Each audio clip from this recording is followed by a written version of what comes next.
Hello children, I welcome you all in my YouTube channel Radha Online Classes. Today I am going to take class 7th and the chapter we are going to start is data handling. As I told you earlier also in class 6 also we have done data handling. आप ये करने से पहले उन videos को भी ज़रूर देखिए, उसका इंट्रोडक्शन तो देखिए and then after you start doing the 7th class data handling. In class 6 we have read about the that how to collect the data and that how to arrange it in that tables as well as that graph, how to make the graph that you have read in class 6. Now I am going to tell you about some other means उसके आगे की information हम लोग gather करेंगे from class 7th. The chapter is third chapter, data handling. Okay, now first word data means what? Data means information. अब information maths में जब हम इंफॉर्मेशन की बात करते हैं तो वो न्यूमेरिक इंफॉर्मेशन की बात कर रहे हैं, right? Like data handling means what? To deal with the information that is the numerical value से हम कैसे डील करेंगे. सपोज एक क्लास में कितने बच्चे हैं और उन बच्चों का मैथ्स में कैसा एवरेज मार्क्स है. For that what we are doing, we are going to that class, then we just see how many number of students are there, total strength कितनी है, then सारे बच्चों के रोल नंबर्स के साथ उसके मार्क्स लेते हैं, then we just add up all that, फिर उसका एवरेज निकालते हैं. तो ये सारी चीज़ें हम जिसमें करते हैं that is we are doing in data handling, means information को किस तरह से डील करना है, that is data handling. Now see why we need data handling in our day to day life. हर एक जगह हमें हमारी लाइफ में हर एक स्टेप पे हमें डेटा हैंडलिंग की ज़रूरत होती है. As you have seen in your home also, your father और mother just make a list कि हाँ इस मंथ में क्या क्या एक्सपेंडिचर है और क्या क्या इनकम है. ओके, सो वो जो लिस्ट बना रहे हैं that list is also coming under this category. Yes, that is data handling. वो क्या कर रहे हैं, इंफॉर्मेशन को एक फॉर्म में, एक टेबल के फॉर्म में रिप्रेजेंट कर रहे हैं. So in data handling you can see why we need it. Collection, recording and presentation of data help us to organize our experiences and draw inferences from them. हम वो देख के ये पता लगाते हैं ओके ये इस मंथ का हमारा टोटल एक्सपेंडिचर है या ये हमारी इनकम है, तो हमारी एक्सपेंडिचर इनकम दोनों कितनी है और हमारी सेविंग कितनी है. तो ये चीज़ देखने के लिए हम क्या उसको टेबुलर फॉर्म में रिप्रेजेंट करते हैं और उस टेबल को देख के हमें समझ में आ जाता है. फिर 3-4 मंथ्स के बाद अगर हमें किसी मंथ की इंफॉर्मेशन चाहिए होती है we just go through that table. ठीक है, तो ये जो हम प्रेजेंटेशन करते हैं टेबल के फॉर्म में, आप रिपोर्ट कार्ड्स में देखते हो दैट बार ग्राफ के फॉर्म में आपके मार्क्स जो है मैम ने वो कर रखा होता है, रिप्रेजेंट किया होता है. In many schools they are using that bar graph to represent the progress of the child in each and every subject wise भी करते हैं, ओवरऑल भी करते हैं. So that is what graphical presentation of what your marks, that is your data. So ये सारी चीज़ें जो है this is coming under data handling. This is very interesting chapter. So in this we will read more about what? We will read more about central tendency. Central tendency क्या होता है? That is mean, mode and median. This is the new term for you. Mean, mode, median means the central value, the main representative value. ठीक है, हम सारी values को नहीं represent कर सकते, उनसे हम एक वैल्यू निकाल लेते हैं जो एवरेज निकाल लेते हैं, फिर बता देते हैं हाँ इस क्लास का एवरेज ये है या इस बच्चे के एवरेज मार्क्स ये हैं. Okay, then what are the different types of graph भी हम इसमें करेंगे. ओके चिल्ड्रन, देखते हैं फिर. See children, the very first step in data handling is collection of data. अब कलेक्शन ऑफ डाटा क्यों करते हैं और क्या चीज़ें हमें माइंड में रखनी पड़ेगी. Specific information needed by us. जो भी डाटा हम कलेक्ट करें that must contain the information that we require. Okay, now the second thing, before collecting the data collection के पहले हमें क्या पता होना चाहिए. We need to know what we would use it for. हमें वो इंफॉर्मेशन किस चीज़ के लिए चाहिए. why we are collecting the data. Okay, for example, if we want to know the female literacy rate in a given area, एक area में female literacy rate क्या है. अब फीमेल लिटरेसी रेट का मतलब क्या, कितनी फीमेल्स जो है लिटरेट है एक पर्टिकुलर एरिया में. Okay, suppose we want to know the female literacy rate in Delhi. तो दिल्ली में सबसे पहले हमें क्या डाटा चाहिए, हमें ये डाटा चाहिए कि टोटल नंबर ऑफ फीमेल्स कितनी है दिल्ली में, राइट. पॉपुलेशन, फीमेल पॉपुलेशन कितनी है दिल्ली में. Firstly we need that. उसके बाद कितनी एजुकेटेड है, मीन्स कितनी लिटरेट है. Number of literate female, total number of female and literate female, दोनों निकालने के बाद हम उसका एवरेज निकालेंगे कि हाँ yes this much number of female, this is the female literacy rate, means number of female literate divided by total number of female in that particular area into 100%. तो फिर ये जब करेंगे तो जो हमें रेशियो मिलेगा या जो परसेंटेज मिलेगा वो पता चल जाएगा आपको कि फीमेल लिटरेसी रेट आपका क्या है.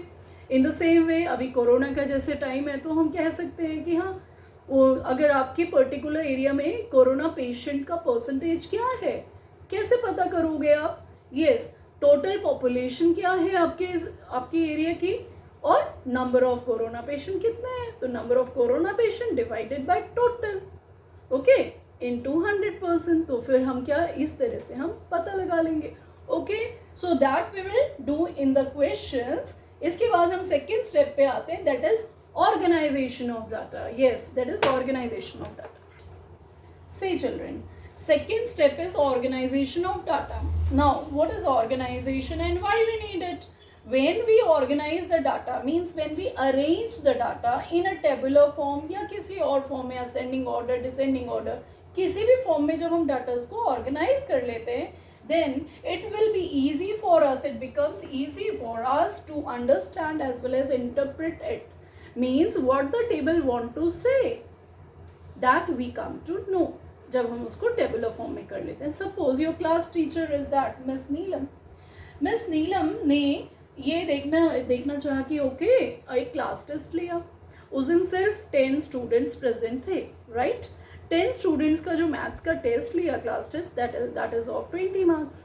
तो शी वांट टू सी कि क्या परफॉर्मेंस है. तो उन्होंने क्या किया, जस्ट ऐसे ही लिख दिया कि ओके आउट ऑफ 20 एक एक करके खड़ा किया और मार्क्स लिख दिए. एक बच्चे के 15 है, एक के 16 है, एक के 10 है, एक के 15 है, 1 2 3 4, एक के 5 है, एक के 6 है, किसी के 0 है, 1 2 3 4 5 6 7, एक के 3 थे 8 और ये एक के 9 थे और एक के 20 आउट ऑफ 20 थे. Okay, like this she has written randomly. लेकिन इससे क्या होगा, इससे तो पता नहीं चलेगा ना कि हाँ रोल नंबर वाइज अगर वो लिखेंगे कि ठीक है इतने बच्चे हैं और मार्क्स अगर इस तरह से ऐसे रैंडमली लिखने से क्लियर नहीं होगा. अब परफॉर्मेंस पता करने के लिए तो ऐसे रैंडमली लिखने से उनको क्या करना पड़ता, वो अगर इसको इस फॉर्म में एक टेबल बना के this is serial number and name of the student, name of student, ऐसे करके वो एक टेबल बना लेती. उसके बाद सीरियल नंबर 1 2 10 तक बच्चे थे, 10 तक लिखा. Then after name, okay, and after that their marks. Then it will be easy for us कि हाँ रोल नंबर 1 के जो हैं इतने, इस बच्चे के इतने मार्क्स हैं या इस बच्चे के इतने मार्क्स हैं. मीन्स नेम के साथ अगर उसका डाटा रहता then it will be beneficial to us कि हाँ ठीक है परफॉर्मेंस इस बच्चे की कैसी है मैथ्स में. Okay, so if we organise this in a tabular form, या अगर हम इस डाटा को, ये जो हमने ऐसे रेंडमली ले लिया, इसको अगर हम ऑर्गेनाइज कर दे then it will be easy for us to understand the data. Means what we want from the data that we can easily get. Okay, so children, one more thing is left, that is representation of data. See children, we can represent the data in the form of representative value. अब representative value क्या होती है? Representative value means average. आप average से बहुत ज़्यादा familiar हो. Average हम कैसे निकालते हैं? What is the total sum of observation divided by number of observation हमारी कितनी है. Okay, suppose we are having 5 subjects. No, in 6th class we are having 7th class we are having what? 6 subjects. Sanskrit is also included. तो सारे subjects में हमारे marks कितने हैं, divided by total marks कितने हैं. ओके, सारे subjects के मार्क्स का हम ऐड करें. इंग्लिश में इतने मार्क्स, हिंदी में इतने, SST इतने, साइंस इतने, और what is left, whatever is left, just add up all the marks divided by 100 marks का अगर एक एग्जाम है, that means 6 subjects are there, divided by 600 कर दिया, और दोनों को कट करके whatever answer we'll get, that is the average marks. हमारे average marks वो हैं. परसेंटेज निकालने के लिए इंटू 10 कर देना, इंटू 100 कर देना है, इंटू 100% से करके हमारा परसेंटेज निकल जाता है. तो एवरेज से आप बहुत ज़्यादा फेमिलियर हो. लेकिन अभी नया टर्म जो है आपके लिए, एवरेज को हम सेंट्रल टेंडेंसी भी कहते हैं. Means number that represent the central value in the data, that is known as central tendency. अब सेंट्रल टेंडेंसी हम किसी भी डेटा की कैसे निकालेंगे? For that, okay, average, one more thing we can say, average lies between the highest and the lowest value. Okay, अब central tendency को find out करने के 3 वेज हैं. Okay, the very first is arithmetic mean. Mean, इसको हम average भी कह देते हैं कई बार, और arithmetic mean. Then mode, and the third one is median. Mean, mode, median. These are the 3 ways, these are the 3 methods to find out the central tendency of the data. Okay, this we will arithmetic mean को देखोगे तो arithmetic mean क्या होता है? I'm just writing all the formulas, you just look over here. See children, how you have to find out the arithmetic mean. For that, what is the formula of average? Sum of observation divided by number of observation, that is for arithmetic mean also. Okay, हम इसको average भी कहते हैं. Now mode, हर एक circumstances में हमें mean इस तरह से नहीं निकालना होता.